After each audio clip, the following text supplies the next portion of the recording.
KTV 사실은 이렇습니다. 오늘의 기사입니다. 최근 코로나19가 확산하면서 재택근무나 휴가를 권장하는 회사가 늘고 있는데요. 기사에 따르면 코로나19 때문에 많은 직장인이 강제 연차나 무급휴가, 해고, 임금 삭감, 보호조치 위반 등의 갑질을 겪는 사례가 속출하고 있다고 합니다. 오늘 KTV 사이다에서는 코로나19로 인한 무급휴가가 직장 갑질인지 짚어봅니다. 자, 코로나19 사태가 장기화됨에 따라서 경영에 어려움을 겪는 회사들이 많이 있습니다. 그래서 무급 휴직을 시행하는 경우도 늘고 있는데요. 자, 우선 변호사님, 무급 휴직, 무급 휴가, 이게 법적으로는 문제가 없는 내용들인가요? 우리가 일단 알고 있는 원칙은 무노동, 무임금의 원칙입니다. 네. 그래서 근로자가 코로나19에 감염이 돼서 결근을 하더라도 사업주가 결근 기간 동안 유급을 보장할 의무는 원칙적으로는 없습니다.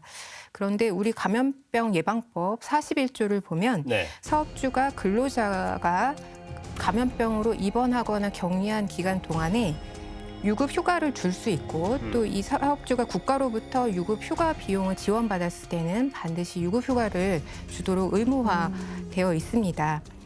그래서 국가가 사업주에게 휴가 수당을 지원할 경우에는 코로나19로 입원한 그 격리 기간을 연차 외의 유급으로 보장해야 됩니다. 네. 그런데 근로자가 회사 밖에서 이 업무와 무관하게 코로나19에 걸렸다면 이때 사업주의 규칙 사유에 해당된다고 볼 수 있는지에 대해서 또 논란이 생길 수 있습니다. 다만 회사 내 외인지를 불문하고 근로자가 업무 수행 중에 코로나19에 감염이 됐다면 이 경우는 사업주의 책임이 될 수도 있습니다. 그렇군요. 그러니까 예를 들어서 회사 밖이라고 하더라도 영업직이라면 영업 활동을 하고 다니다가 뭐 감염이 됐다면 이거는 또 업무상 네, 업무상 감염으로 인정될 인정될 가능성이 수가 있습니다. 그렇네요.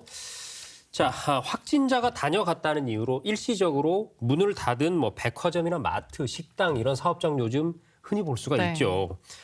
그러면은 이 경우는 사업주의 귀책 사유로 보게 되는 건가요? 어떤 건가요? 네, 추가 감염을 막기 위해서 불가항력적으로 휴업을 하는 경우는 이제 사업주의 규칙 사유라고 볼 수 없기 때문에 휴업 수당이 발생하지 않습니다. 네. 다만 근로자가 확진 환자도 아니고 또 의심 환자나 밀접 접촉자가 아님에도 불구하고 다른 사정으로 일부 근로자에게 휴업을 명하게 되면 이때는 휴업 수당이 발생합니다. 네. 또 바이러스 확산의 간접적인 영향으로 매출이 감소한다던가 다른 뭐 예약 취소 같은 사유가 있기 때문에 휴업을 명하는 경우도 마찬가지가 되겠죠. 네. 이번 코로나19처럼 아주 특수한 상황에서는 사실 영세한 소상공인들에게 무조건 무급휴가가 안 된다 이렇게만 말할 수는 조금 없을 것 같은데요. 그렇죠. 대책 마련이 필요하지 않을까 싶어요, 교수님. 네, 이 사태로 지금 뭐 매출액이 굉장히 감소를 네. 한다든가 따라서 뭐 재고가 뭐 증가를 한다든가 이런 일들이 이제 굉장히 많이 발생하기 때문에 굉장히 어려움에 처할 가능성이 그렇죠. 높을 것 같습니다. 그래서 이런 경우에는 우리 고용보험법에서 정하고 있는 그 고용유지지원금 제도를 적절하게 활용하는 것이 굉장히 중요할 것 같습니다. 그래서 이 사태가 심각해지면서 올해 2월부터 7월까지는 이 인건비 지원 규모를 더 확대를 했습니다. 그래서 중소기업에게는 4분의 3, 그리고 대기업에게는 그 2분의 1에서 3분의 2까지 이 규모를 확대 적용을 하고 있기 때문에 이런 부분들은 이제 휴업 수당을 지급한 부분에서 일부를 정부가 지원해 주는 거라고 이해를 하시면 되겠죠. 그래서 이런 제도를 적극적으로 좀 이용하실 필요가 있을 것 같고요.